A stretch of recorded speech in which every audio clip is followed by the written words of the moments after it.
time is gonna get you.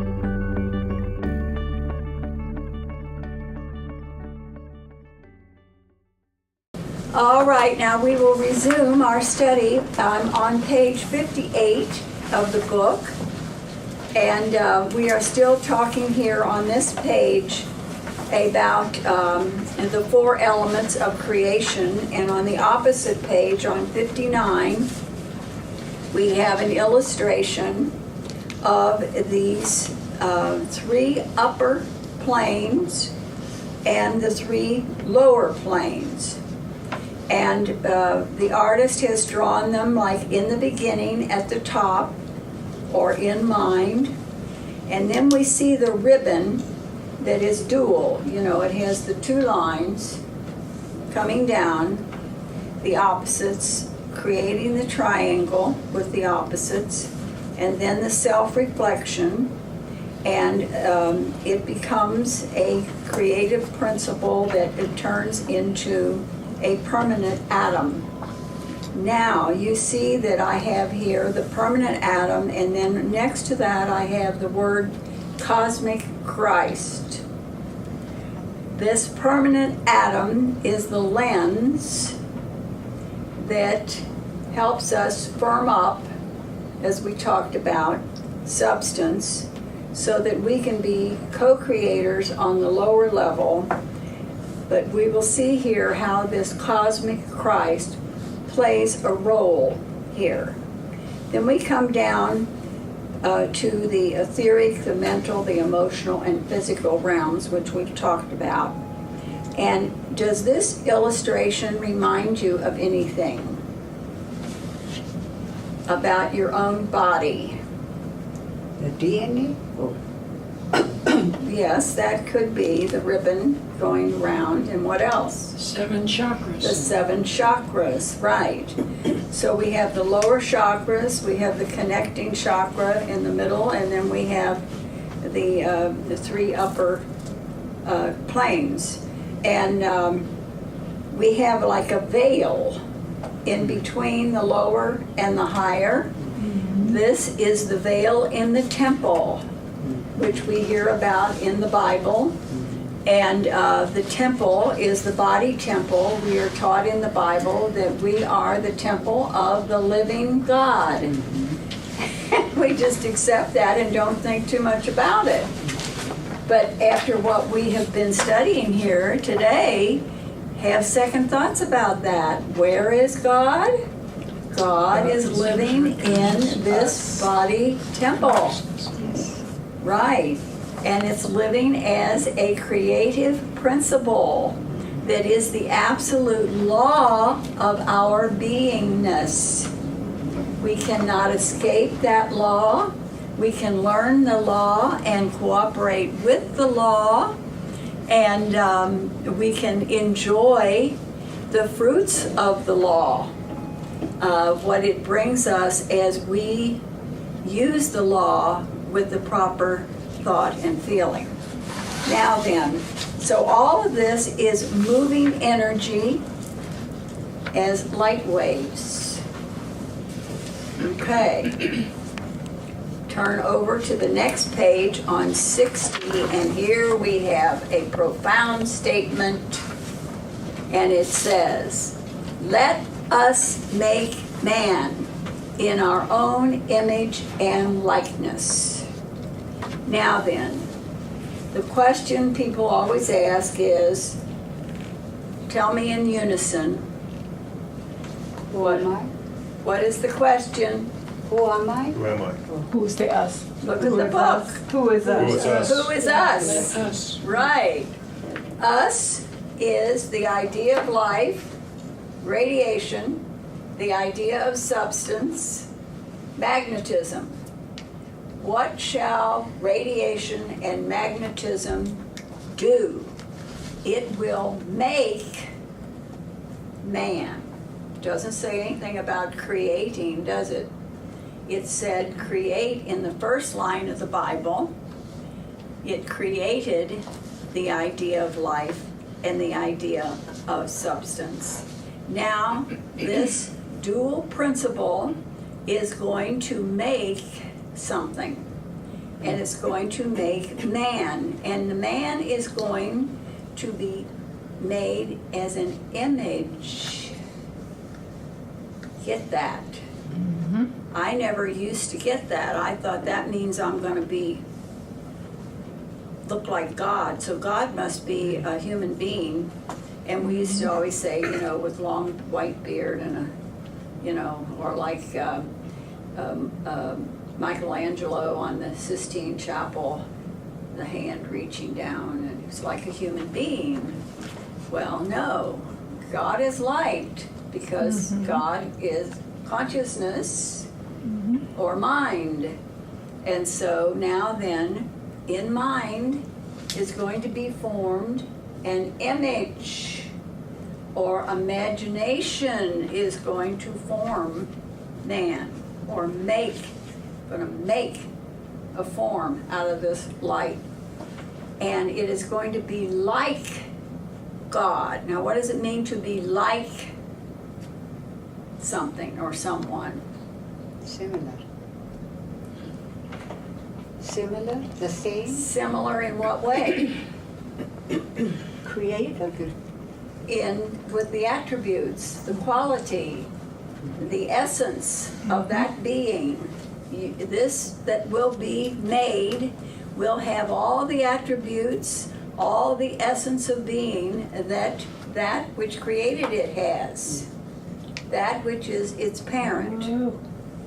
So, down in the middle of that page, it says, in this first chapter of Genesis, even though a man is made, a human being is not yet made. Remember that?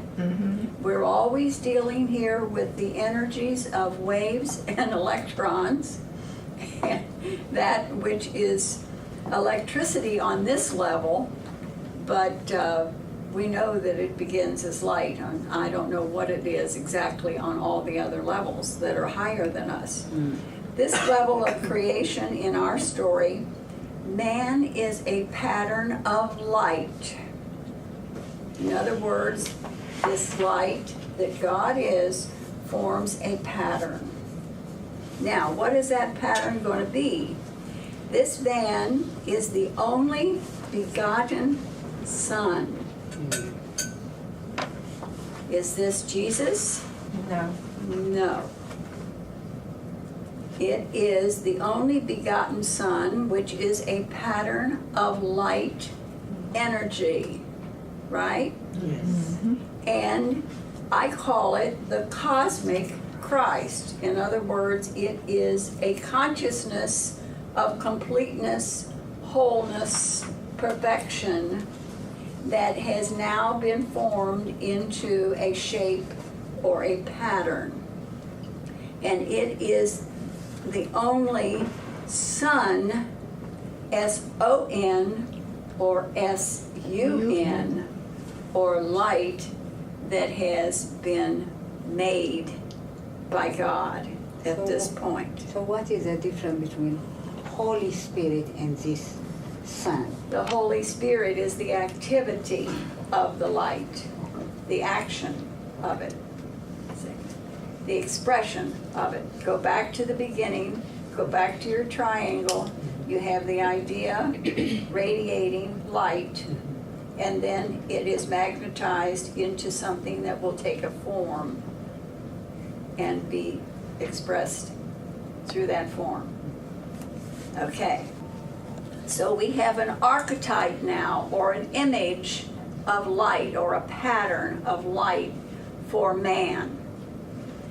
Then the decree is, let them have dominion over the fish of the sea. Now we remember that these are ideas or thoughts on a certain level, and the fowl of the air, that would be your higher thoughts. And over the cattle, that would be your lower thoughts, the beastly thoughts, and over all the earth. So here we are now talking about thoughts that are about this idea of life. And this passage shows us that there's going to be more than one man. How do we know that? It says let them. Let them. Them. Them. Let them. So this only begotten Son or light is going to produce them more. Now, how do we know it is going to produce? Because it's always reflects back, or Because it is made in the exact image and likeness yes. of its parent. Uh-huh. And the image and the parent creates Yes. and makes form, right? So now this sun or light is going to do the same thing. It has the same abilities, the same attributes as its parent. And so it is going to have dominion over all of these thoughts and all of these feelings, really. And we'll get into feelings in a little bit here. You mean to tell me I am able to have dominion over everything that I think about? Well, it's been decreed Yes. in the book of Genesis. Mhm. It is written in the law that I, who will be made, I'm going to have dominion. Oh, well, that only means Jesus, I guess. Because that's the only begotten Son. No, Jesus isn't the only begotten Son. This being or pattern of light, which is the cosmic Christ, which is perfection or the perfect reflection or likeness of its parent, is to have dominion over everything. Well, what has that got to do with me? We shall see. Because them is calculated here. So there's going to be more than just the one Son, S-U-N. There's going to be a lot of sons. All right. More than one man on the planetary level is going to exist. The word them proves this. The cosmic Christ is going to be able to multiply just as atoms can multiply. It is the law. We are going to see exactly how this multiplication comes about. This man is given dominion over substance, the earth, the physical limitations. At this level of mind, substance is described symbolically as fish, fowl, cattle, etc. This illustrates different ways that energy will express itself. Fish would have to do with emotions, your water and emotions. Fowl, air, mental thoughts. Cattle, earth and its forms. In other words, the planetary man is to be made in a particular way, a way that will give him authority over substance in all its expression. He is to rule over his emotional nature, his lower mental nature, and his physical body. Mind over matter.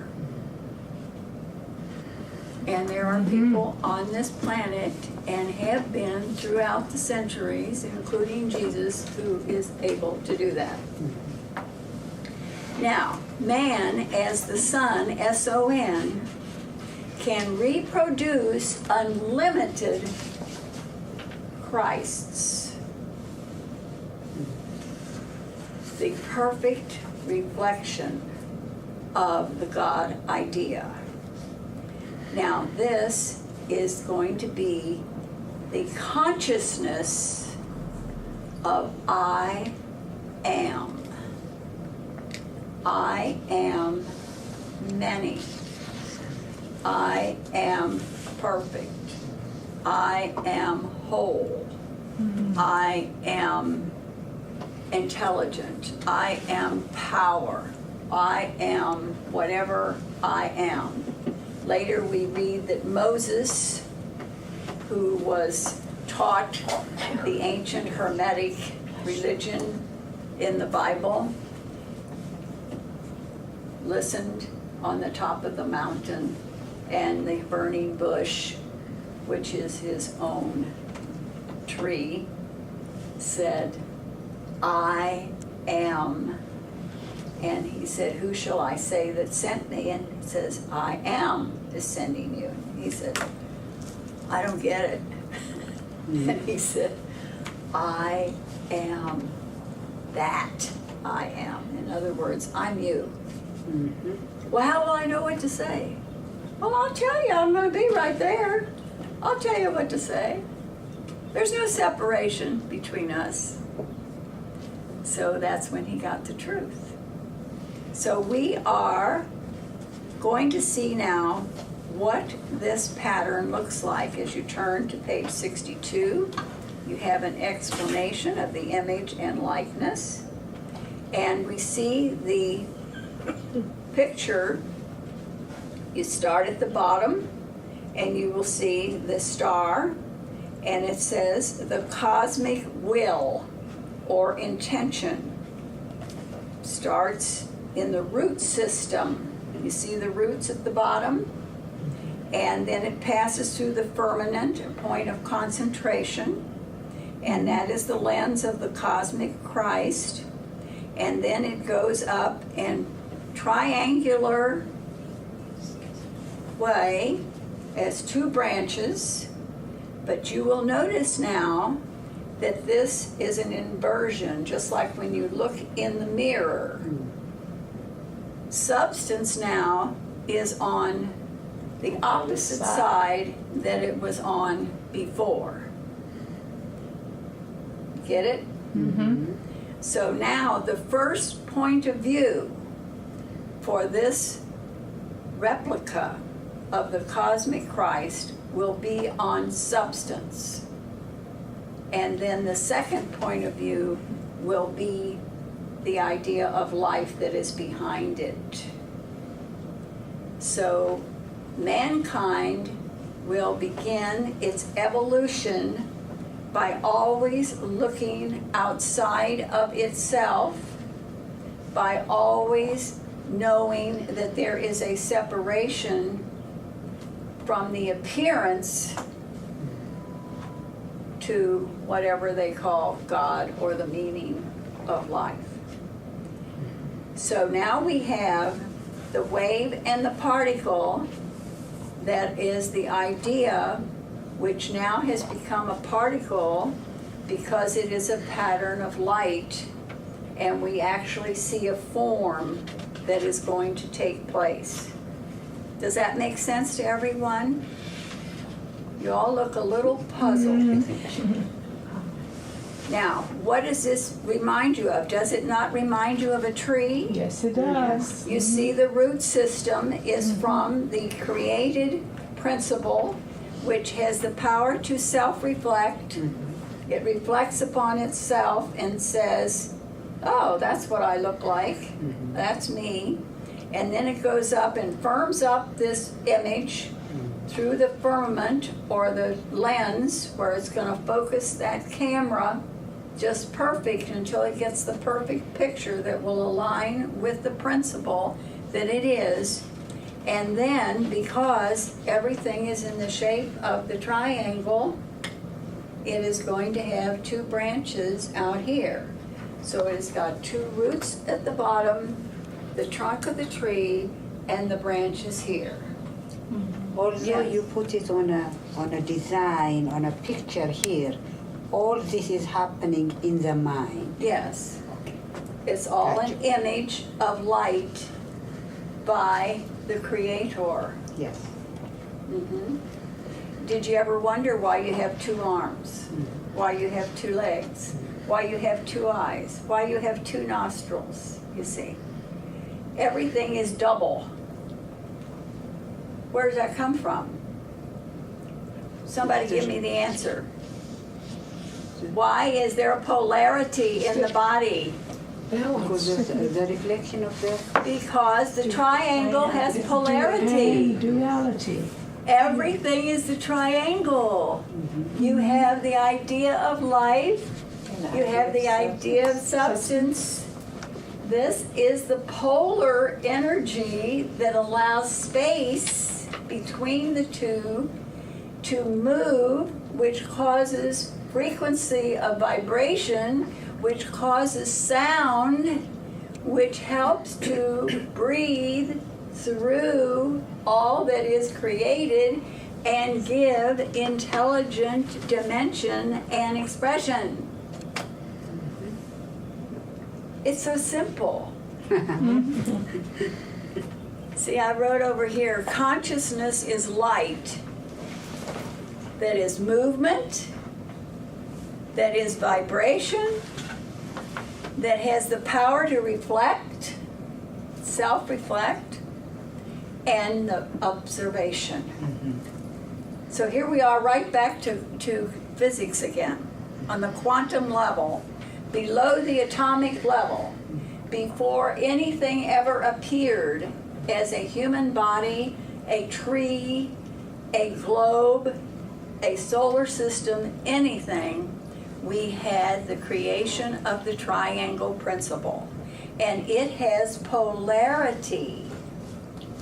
And it happens through reflection of looking at itself. Got it? yeah. Okay. And that's what the whole creation is about. And of course, how do we know that God is love? Because he self-reflected. He was willing to give himself He away. gives himself away to become his own creation. Yeah. And love is If that isn't love, I don't know what it is. Now then, we are on the other end of the pole. What do we have to do to become aware of ourselves as that godliness? you have to love. Love and be pure conscious. And how do we love enough to match that love? Do we reflect on our God consciousness? What do we have to do? To see the other person as thyself. What did Jesus do? We have to raise What? our consciousness to the Yeah. Christ consciousness. that love Crucify back the again. body. We have to reflect it back. How do we show that?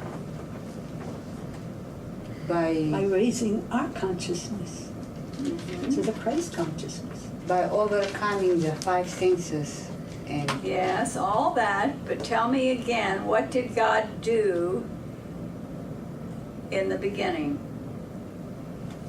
Debbie, you said it best. Repeat what you said. Say what you said. Where he self-reflected No, that he gave himself away.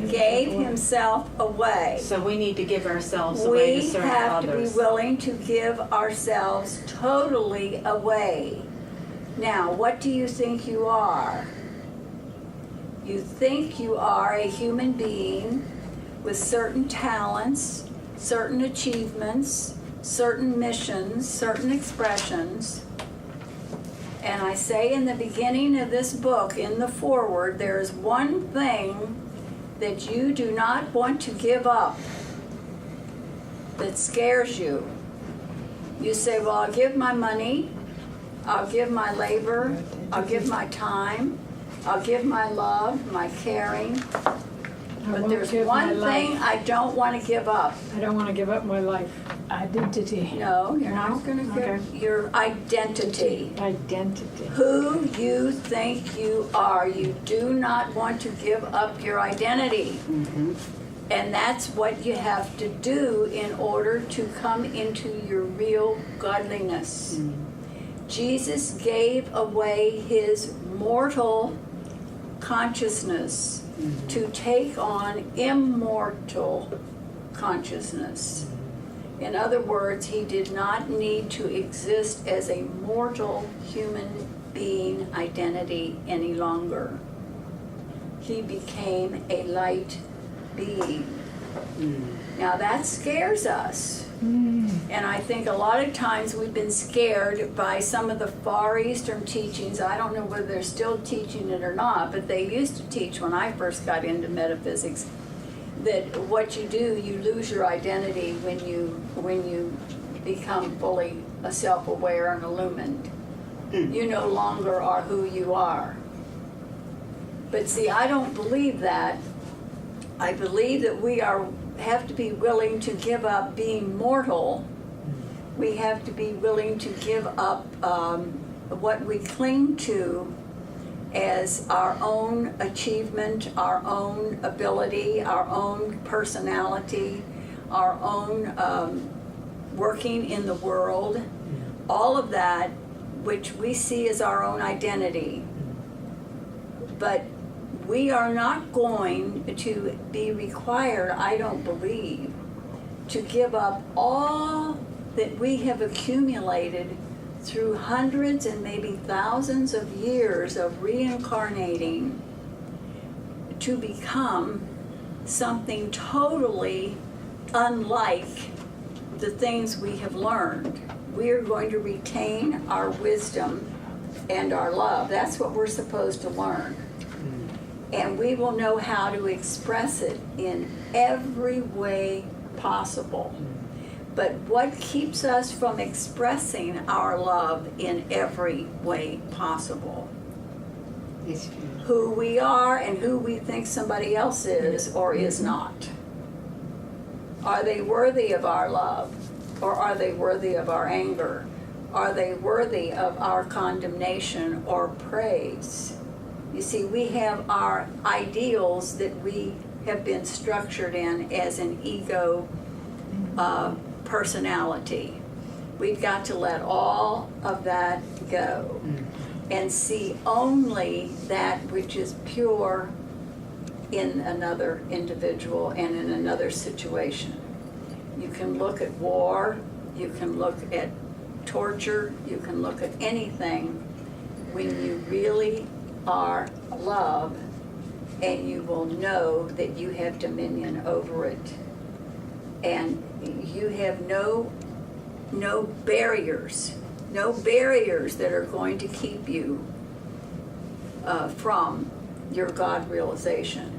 Now, that's all I can say about it because I haven't begun to reach that far yet. But I imagine that's what a true master is. A master is not upset by any condition. Jesus was not upset. You know, he said, the poor you always will have with you. You know, and Jesus would see terrible situations. Did he go around and try to raise money and build new houses for people? Not at all. Did he even go into the sick rooms and in the hospitals or whatever they had in those days and try to heal everybody? Not at all.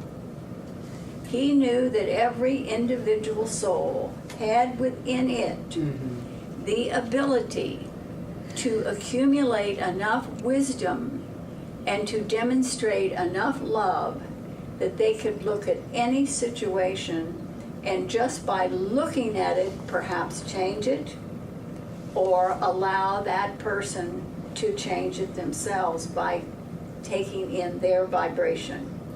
That's what he did when he was healing the guy. He said, your faith will heal you. Pick up your cot Yes. and take it down to the waters. He didn't say I. He said, Yeah, he you. said, do you really want to be healed? And he said, yes. He said, then pick up your cot and go down there and get healed. You have to ask yourself, do you really want that? Yes. If you really want that, then do something about it. Because you have the power in you to do it.